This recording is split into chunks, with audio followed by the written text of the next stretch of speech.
What's up, people? I beat Kamen Rider Battride War Genesis, and this is what I thought. Right, the thing you really need to know about this game is it's a PS3 game. I mean, yeah, I know it's out on the PS4 and all that, but it feels like a PS3 game. I mean, it's 1080p, 60 frames a second, the graphics are a bit nicer, there's more enemies on the screen or whatever, but at its core, it's a PS3 game. Now, that doesn't bother me. I still play PS3 games and enjoy them, but it does stand out when a 2016 new release feels like a last-gen game. It's also really rough around the edges. Like, a big part of the game is kill 200 enemies to progress to the next zone, and the game will put a certain amount of enemies on the screen at once.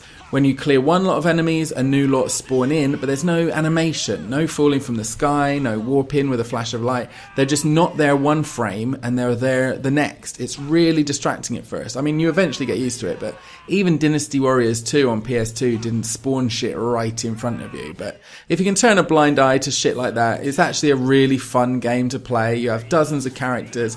Each one has a bunch of special attacks and ultimate forms and shit like that. Many of them have alternate modes with different attacks and stuff, playing all the different dudes, working out their specials, their different forms and all that shit. It's a lot of fun. You really never know what you're going to get when you pick a new character, and it feels great when you find one you really enjoy playing as. Combat is pretty standard for a Dynasty Warriors clone. There are 3 attack buttons, and what they do varies depending on which character you're playing as.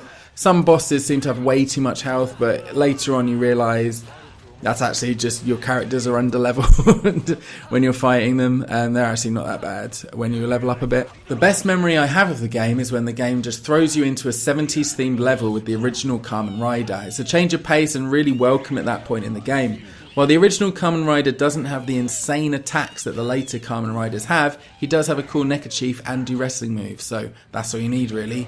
Wrestling moves. I'd love a Brock Lesnar DLC, or like just a WWE Muso game would be amazing. But fuck it, I'm digressing. Let's get back to Kamen Rider. So yeah, really enjoyable game if you can get over how dated it feels. It's all in Japanese, but it's pretty simple to navigate all the menus and stuff after a little bit of trial and error, experimentation.